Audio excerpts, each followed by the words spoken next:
기도에 10,000번씩 감사하면 되겠습니다. 여러분들이 기도가 안 나올 정도로 어려움이 있다면 기도가 나올 때까지 그냥 감사만 하시면 되겠습니다. 하나님 앞에 감사하시기를 바랍니다. 하나님 감사합니다. 감사합니다.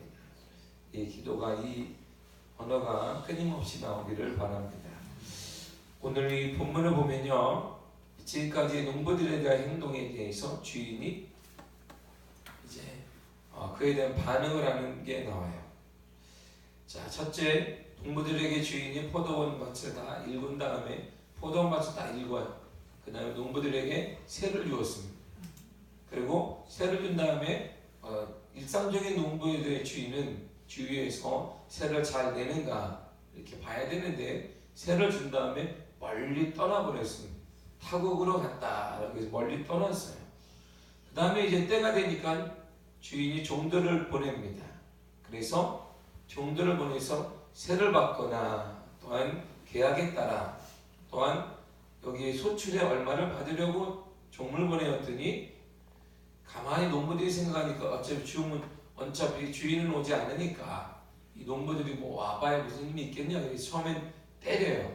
그런데 끊임없이 또 도망갔던 농부가 다른 농부를 또 계속 주인이 보내니까 때리는데 그치지 않고 농부들이 종들을 죽여버립니다. 그러니까 주인이 생각할 때 종들이니까 계속 죽이나 보다. 근데 그 하나밖에 없는 아들이 있으니까 아들에게는 그런 해를 주지 않을 거야 해서 아들을 보냅니다.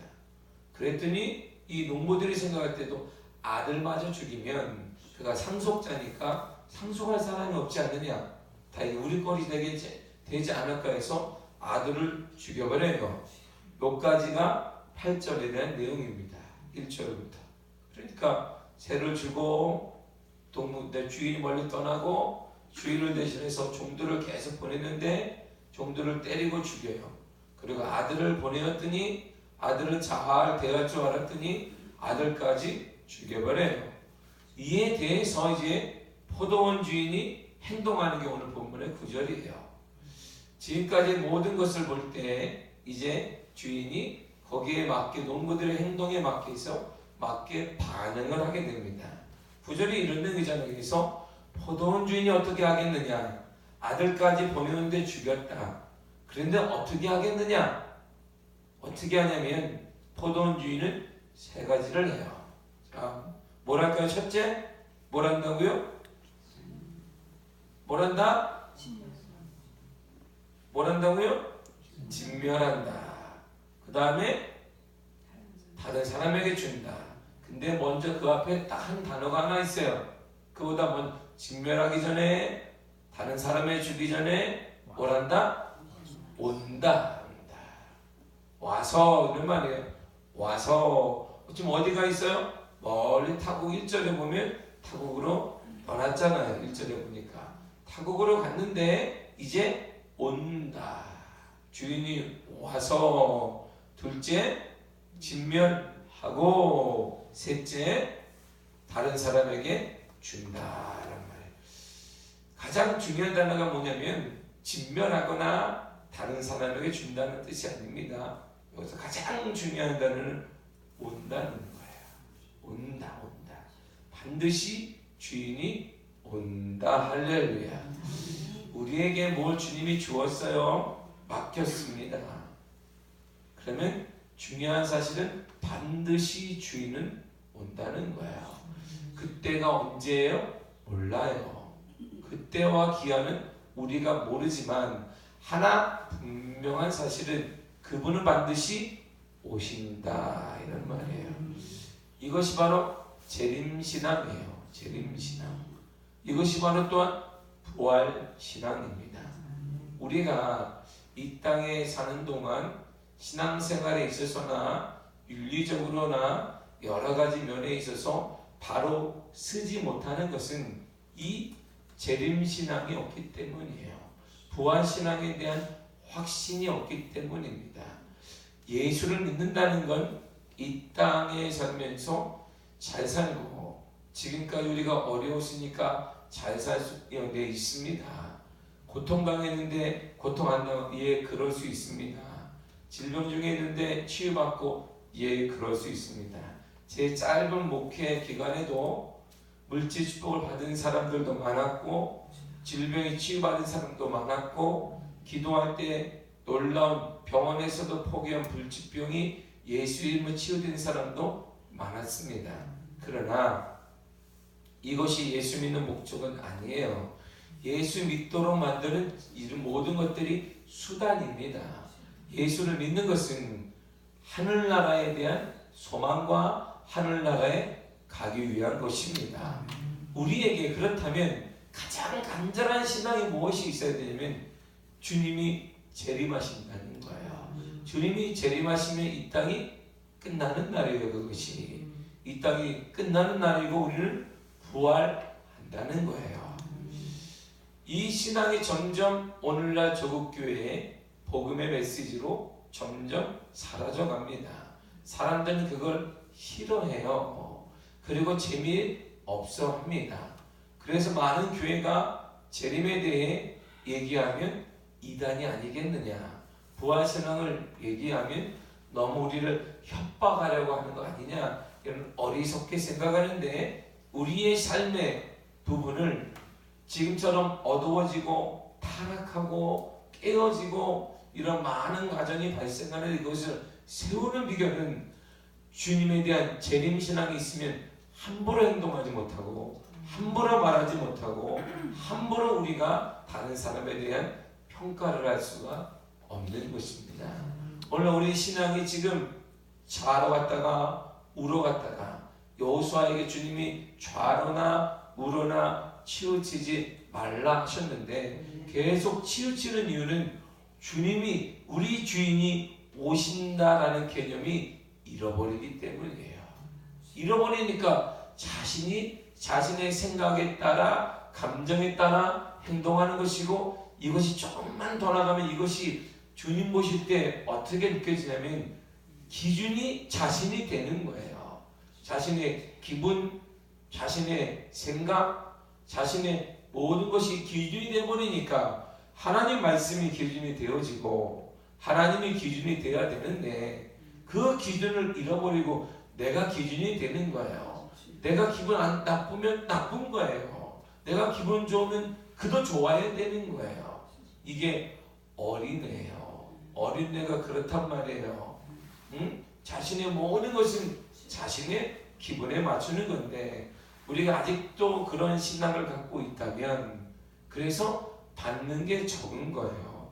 어린아이가 받는 건 어린에게 주시는 은혜밖에 없기 때문입니다.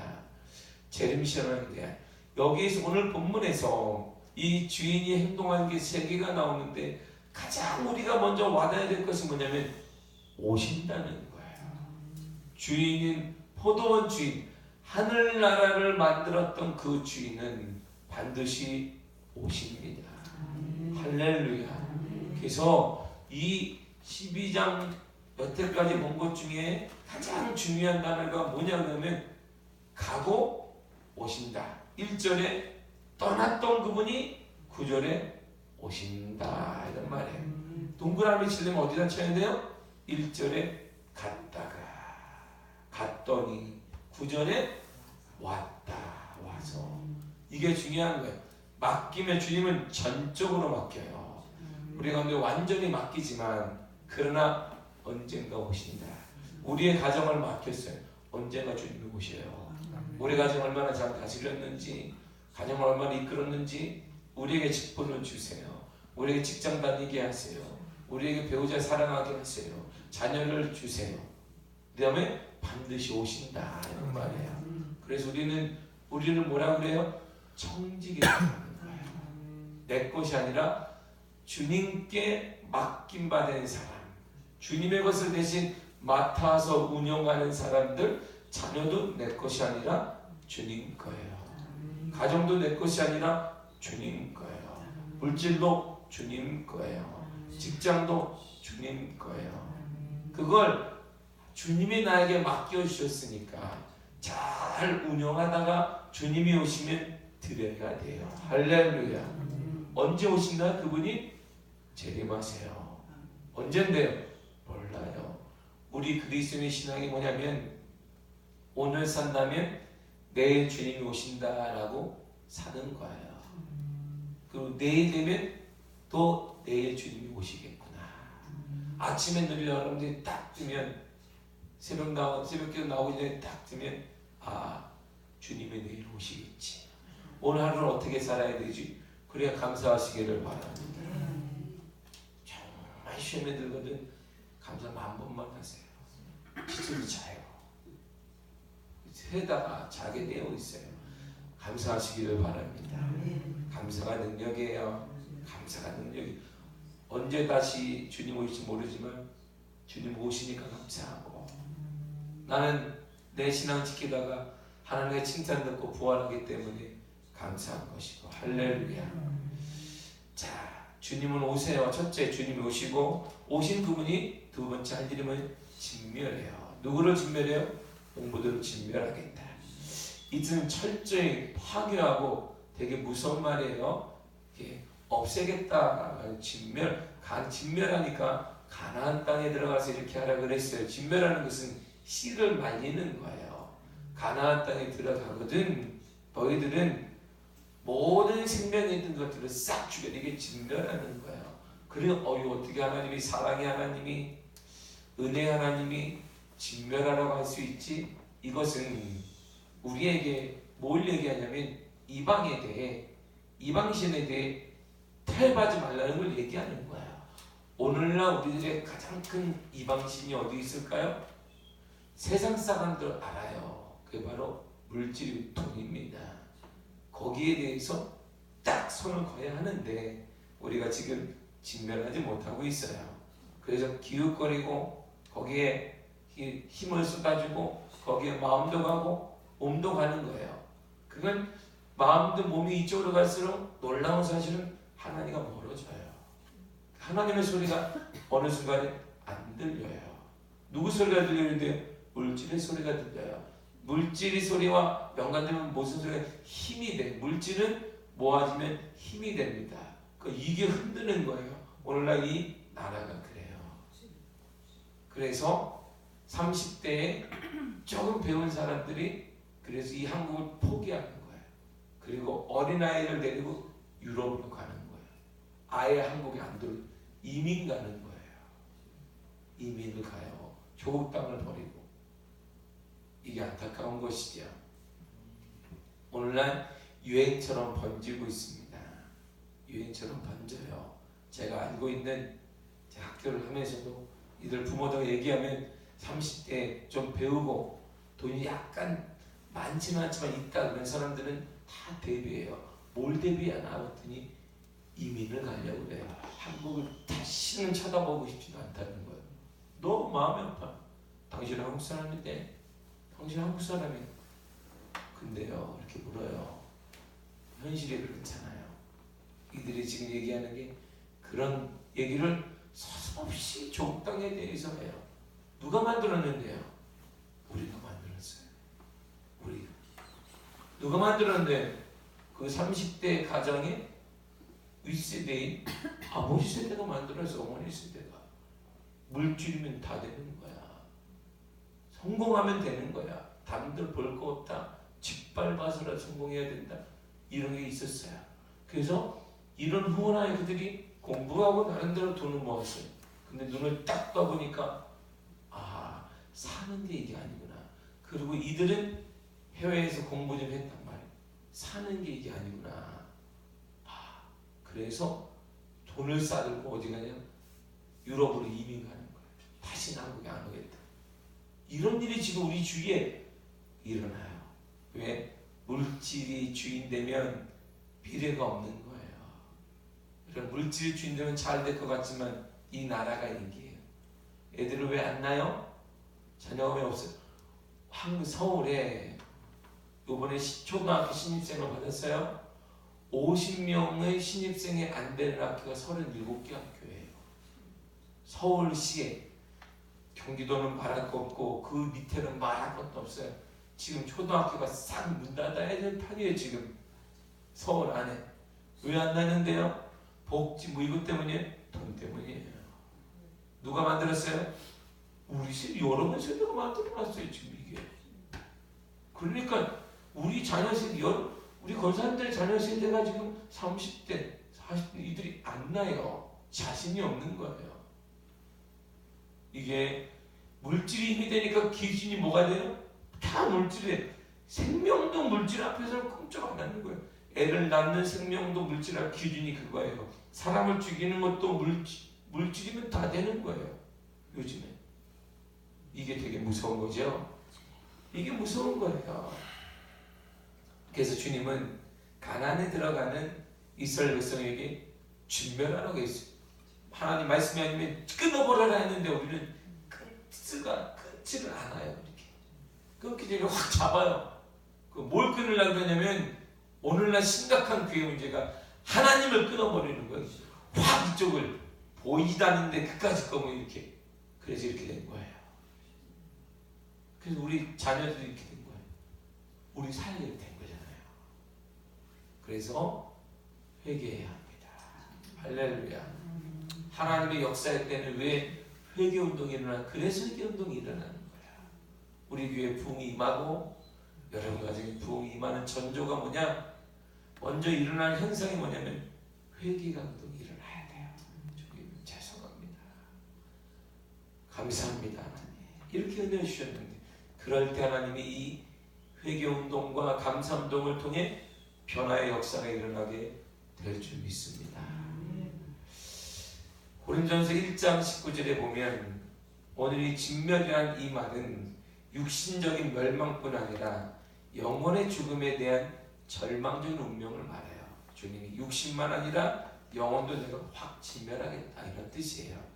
그래서 고린전서 1장 19절에 기록된 바 내가 지혜 있는 자들의 지혜를 멸하고 총명한 자들의 총명을 폐하리라. 여기 멸하고 폐하리라가 바로 오늘 본문의 진멸하다와 같은 뜻이에요. 이것이 야고보서 4장 12절에 입법자와 재판관 오직 한 분이시니 능히 구원하기도 하시며 멸하기도 하시며 이렇게 되어 있어요. 그러니까 입법자, 법을 세우거나 판단하거나 이분은 한 분 하나님밖에 없는데 그 하나님은 사람을 구원하기도 하고 멸하기도 한다. 누가요? 하나님이 하신다 이런 말이죠. 유다서 1장 5절을 보면 너희가 본래 모든 사실을 알고 있으나 내가 너희를 다시 생각나게 하고자 하노라. 주께서 백성을 애굽에서 구원하여 내시고 후에 믿지 아니하는 자들을 멸하셨도다. 보세요. 멸하셨다. 주께서 믿지 아니하는 자들을 멸하셨다. 누가 멸해? 주님이 멸하셨다. 이런 말이에요. 그러니까 주님이 오신 그분이 처음에 멸해요. 그 두 번째로 이 오신 그분이 뭐 하냐면 다른 사람에게 그 땅을 뺏어서 주는 거예요. 자, 뺏어서 준다. 이거 비유에 나오는데 생각나는 거 없어요? 뺏어서 주어라. 너희는 바깥 어두운 데 가서 슬피며 이를 가면 있으리라. 이게 딱 맺혀지죠? 무슨 비유예요?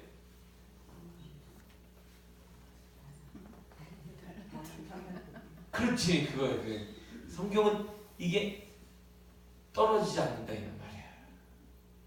성경은 다 꼬여 있어요. 다 하나를 알면 깊이 파고파고보다 쭉쭉 들어가면 거기 맨 밑에 뭐가 있을까요? 맨 밑에 뭐가 있을까요? 주님이 계십니다. 주님이 성경을 계속 하다 보면 그 밑에 누가 있냐면 주님이 나를 딱 보고 있어요. 그치 않니? 고생했다. 진리를 찾는다고. 진리가 나다. 그렇게 얘기 어디서 했어요? 요한복음 14장 7절에 얘기했어요. 내가 곧 길이요 진리요 생명이니. 아 그렇구나. 그래서 성경 공부가 재밌는 거야. 할렐루야. 다른 사람에게 주는 거야. 이제 주님께서 다시 오시면 종말론이 대한 것이잖아요. 세상이 끝나는 거예요. 종말이 오는 것이죠. 사악한 자들 그때 멸해요. 그리고 다른 사람에게 천국 주인이 될 수 있는 길을 열어주십니다. 우리가 생각할 때 그런 안 해야 되는데 그 사람이 될 수도 있어요. 그러니까 판단하면 안 되는 거예요. 누가 될지는 주님의 주권이에요. 이게 주님의 주권인데 저 사람은 안 될 거야. 어느 정도 알 수는 있죠. 그러나 판단하면 안 되는 거예요. 그 앞에 우리가 할 일이 뭐예요? 감사하시기를 바랍니다. 감사를 바랍니다. 제가 짧은 목회를 하면서 점점 깨닫는 게 뭐냐면 가장 큰 능력이 뭘까 생각을 하면 목회자에게도 죽은 자가 살아나고 불치병이 치유가 되고 그런 일이 많았어요. 근데 더 큰 능력은 제가 점점 깨닫게 되는 게 뭐냐면 감사예요. 감사하는 거. 잘 될 때뿐만 아니라 때로는 막혀도 감사하는 것이다. 감사함으로 받으면 버릴 것이 없느니라. 하나님 만드신 모든 것이 선함에 감사함으로 받으면 버릴 것이 없느니라. 감사하시기 바랍니다. 감사하시기 바래요. 정말 저 사람 저 신앙생 저렇게 내가 이렇게 신앙생 안 한 거 감사하시기 바랍니다. 그 영혼을 또한 감사하며 기도하시기를 바랍니다. 그럼 다른 사람이 뭐예요? 다른 사람에게 준다 그랬잖아요. 그 다른 사람은 도대체 어떤 사람이길래 이 사람의 기존 거 뺏어서 요거 이뻐서 주는 거잖아요. 이쁘니까 이 사람 줄 거 아니에요. 요 사람은 누구냐 이런 말이에요. 그 사람 다른 사람이 열매 맺는 백성들을 말하는 거예요. 유대인이나 이방인을 막론하고 하나님의 뜻을 행하는 사람을 다른 사람이라고 보신 거예요. 마태복음 21장 43절에 보면 그러므로 내가 너희에게 이르노니 하나님의 나라를 너희는 빼앗기고 그 나라의 열매 맺는 백성이 받으리라. 유대인이라고 해서 말하는 거예요. 주님이 자 이렇게 얘기하셨어요. 너 하나님의 나라는 너희에서 빼앗기고 내가 빼앗아 열매 맺는 백성이 받으리라. 내가 열매 맺는 백성에게 줄 거야. 그래서 유대인들을 착각하면 안 돼. 선민의식 우리 선택받은 백성이라고 생각했는데 천만에 하나님의 나라를 너희에게서 내가 빼앗아서 열매 맺고 있는 그 사람들에게 내가 하나님의 나라를 줄 거다. 할렐루야. 이렇게 말씀하셨어요. 그러면 열매가 뭐냐? 우리가 잘 아는 거예요. 갈라디아서 5장 22절에서 23절에 보면 9가지 열매가 나와요. 그리고 신약의 전체 27가지 열매가 나옵니다. 열매예요. 열매 중에 최고의 열매가 뭐냐? 언어의 말이에요. 말. 이것은 구약부터 누구니 반복되는 말 것이 있습니다. 말하는 거예요. 이 말의 열매 이것은 믿음을 상징하고 이것은 내 사고가 바른가를 상징하고 내 마음이 고든가를 상징해 주는 것이기 때문이에요. 우리 언어로 할 수 있는 최고의 것이 뭐냐? 감사하시기를 바랍니다. 여기에는 많이 나와요. 오직 성령의 열매는 희락과 화평과 오래 참과 자비와 양성과 충성과 온유와 절제 여러 가지 많이 나와요. 그런데 24절에 보면 갈라디아 5장 24절 이런 말이 나와요. 그리스도 예수의 사람들은 육체와 함께 그 정욕과 탐심을 십자가에 못 박았느니라. 열매를 9가지 얘기해요. 근데 그 결론적으로 이렇게 갑자기 한 번 더 반복하는데 예수의 사람들은 십자가에 뭘 박았냐면 뭘 박았다고요? 정욕과 탐심을 못 박았다. 그러니까 정욕과 탐심을 십자가에서 죽었다 이런 말이에요. 근데 우리가 아침에 욕심과 이런 것들이 일어난다는 거 아직 덜 죽었다 이런 말이에요. 덜 죽었으니까 예수 그리스도의 사람으로 인정을 받겠니? 이렇게 묻는 거예요. 9가지 열매를 맺는 사람들의 특징은 정욕과 탐심이 여기서 죽는 거예요. 다 십자가에 못 박으시기를 바랍니다. 못 박으시길 바라요. 이런 열매를 맺는 사람에게 하나님의 나라를 주겠다고 그랬어요. 하나님의 나라는요, 그러므로 유대인의 혈통으로 이루어진 나라가 아닙니다.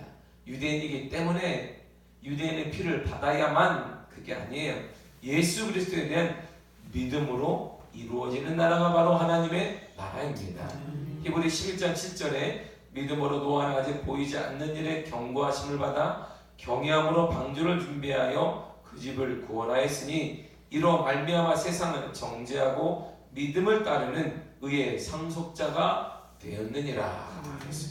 믿음으로 노아는 믿음을 따르는 의의 상속자가 되었다. 하나님의 나라는 뭐로 받느냐? 믿음으로 받아요. 예수 그리스도를 믿음으로 받는 것이고 그 믿음은 간절히 바라는 자를 주신 하나님의 선물입니다.